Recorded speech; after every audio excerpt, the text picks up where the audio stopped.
What's this? A letter for me. Welcome back to another episode of Remember the Great Sports through the Mail Thursdays.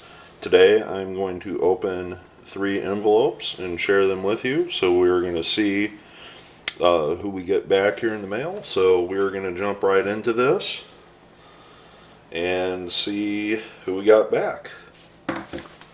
Alright, first one. Can't tell where the postmark is. The machine kind of messed it up a little bit. Lightly looks like Baltimore. So the first one is indeed signed by Maryland native and former Chicago Cub, Pittsburgh Pirate, and I don't have him as a Brave here, but he also was on the Atlanta Braves. Pitcher Mike Bielecki, and Bielecki played for the Braves for a little while. He obviously was also a Pirate, as you can see from the card there, and he was drafted in the first round in the 1979 draft by the Pittsburgh Pirates. This is, I believe, his rookie card right here. The 86 top traded. Yeah, looks like he spent a few years in the minors. Actually, he was up in 84 and 85 for a few games, but I don't think he got a card until 86. So, Mr. Bielecki played for the Pirates. As you can see, after the Pirates, he was on the Chicago Cubs. He spent, it looks like, about 4 years with the Cubs. Primarily, he was used as a starter on the Chicago Cubs.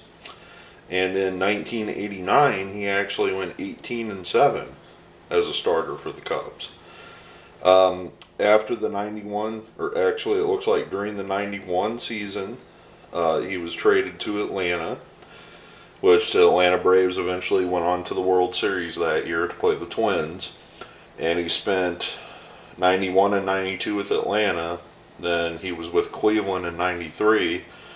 Then back with Atlanta in 94. California in 95. Then he finished his career in 96 and 97 again with Atlanta. And it looks like he was kind of like a long relief guy. He would have a spot start here or there. So he actually played 5 years with the Braves, but he was with them on 3 different occasions, I guess you would say. So overall, he has a 70 and 73 record, so not quite 500. His ERA is 4.18, but a very good, reliable starter / long guy out of the bullpen for 13 seasons between the Pirates and the Cubs and the Braves. So if you have any junk ball era cards laying around, basically Mr. Bielecki has everything from 1986 to about roughly 1995. So if you have cards from that area, there's about a 9 to 10 year period there where a lot of cards were made. So if you go through your common boxes, you very well probably have some cards of Mr. Bielecki laying around. So thank you, Mr. Bielecki, for signing those. Really appreciate it. Alright, this next person, this is postmarked from Florida, and this is indeed another former Chicago Cub. Starting to get a theme here. Arrange my sign, and that is former first round pick for the Cubs, Griffin, who also was a member of Team USA. So there's a Stars and Stripes card signed by him there. And this is a minor league card of him, signed, and a couple rookie cards, 90 Bowman and 89 Tops. Mr. Griffin was the 9th overall selection by the Cubs in the 1989 draft, I believe it was. Let me get my numbers straight here. Yes, he was a second baseman out of Georgia Tech. He was drafted 9th overall in the 88 draft. Excuse me, I said 89. Former gold medal winner on Team USA. I already have that card signed, that Team USA card, but I didn't get them on these cards. I had these laying around, so I just recently sent them to him. But Mr. Griffin was a Georgia Tech guy. He was actually selected ahead of Robin Ventura in the draft that year. The Cubs had the pick, then the White Sox had the pick right after that. Well, as a Cub in the late 80s, early 90s, there was this guy named Ryan Sandberg on second base for the Cubs. Well, despite having Rhino at second base, the Cubs still wanted to have Ty Griffin in their system. So what they did was they tried to make Ty a third baseman when he got to the minor leagues.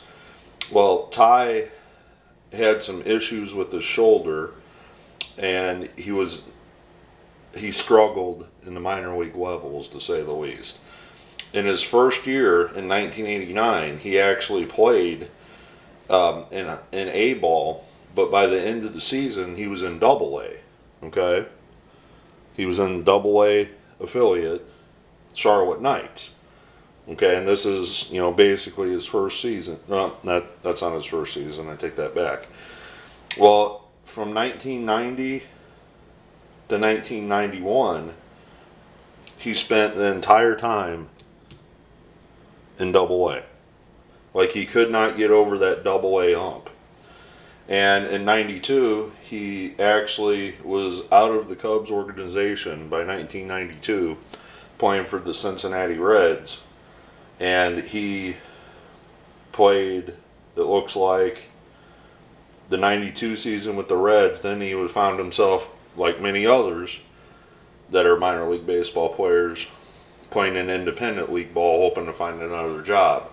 And in 1995, the Cardinals signed him to play second base for their Double A affiliate in Arkansas. And he had a respectable year in Arkansas, but after the 95 season, he spent 1996 and 1997 again in the independent league. And after the 1997 season, at the age of 29 years old, Mr. Griffin retired from the game. Mr. Griffin was a all-time great at Georgia Tech. He is in the Georgia Tech Baseball Hall of Fame, or Georgia Tech Sports Hall of Fame, I should say. He's a former Team USA gold medal winner, so he's a highly decorated minor league player. If you have some cards from this era, or if you're looking to add Team USA autographs to your collection, you might want to throw some in the mail and ask him to sign. So thank you, Mr. Griffin. Really appreciate it. All right, we got one final one here. And this is also postmarked from Florida. And this is former reliever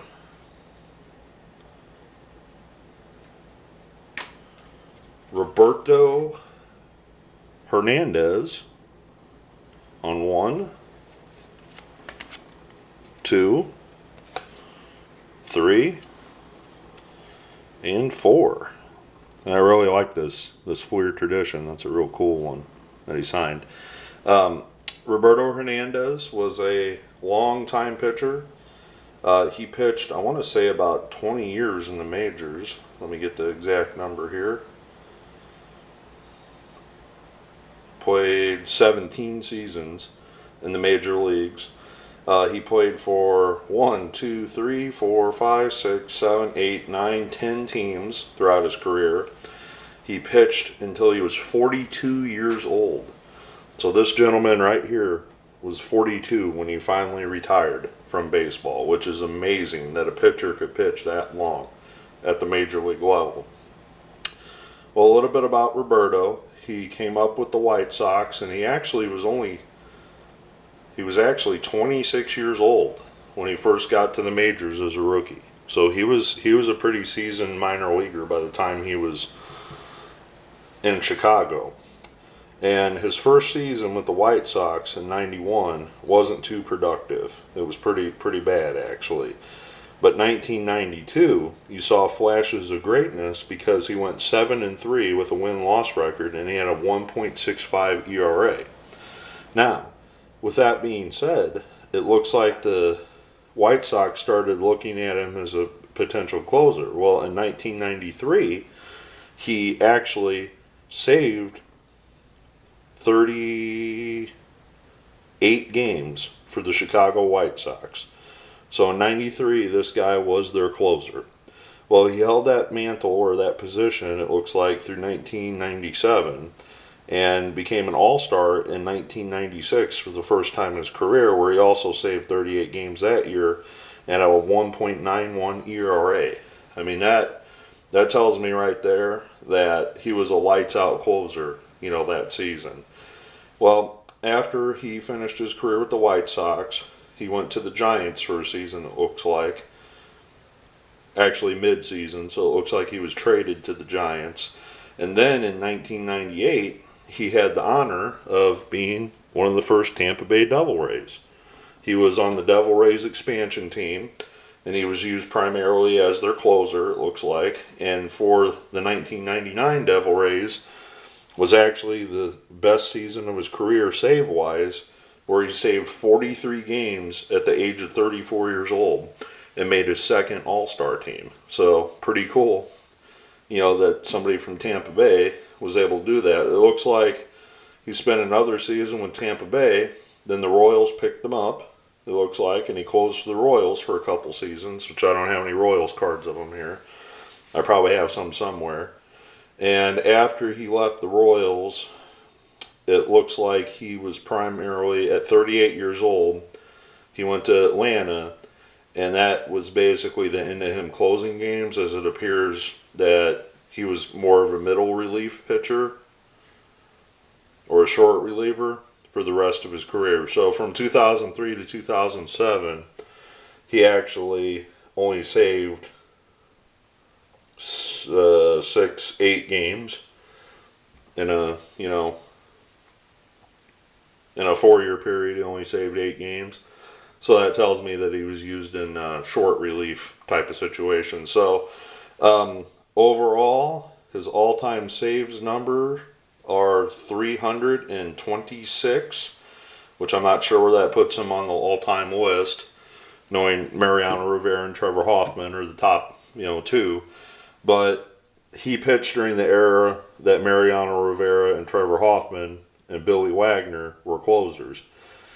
So he was often overshadowed, during that time period. But going back to, he was a rookie in 1992. He obviously had cards made through, throughout the entire 90s, from 92 up, all the way until probably the mid-2000s. So if you are a Tampa Bay fan, this was probably their, one of their best closers ever, to ever play for the Devil Rays. Or if you're a White Sox fan, this is definitely somebody you'd like to add to your collection, because I'm very happy to get him back myself. So, thank you, Mr. Hernandez. Thank you also, Mr. Griffin. And thank you, Mr. Can't grab them all here. Bielecki, for signing these. Thanks for joining me for another episode of Remember the Great Sports. Hope you enjoyed this one and the background on these players. Stay tuned for future episodes, and thanks for watching.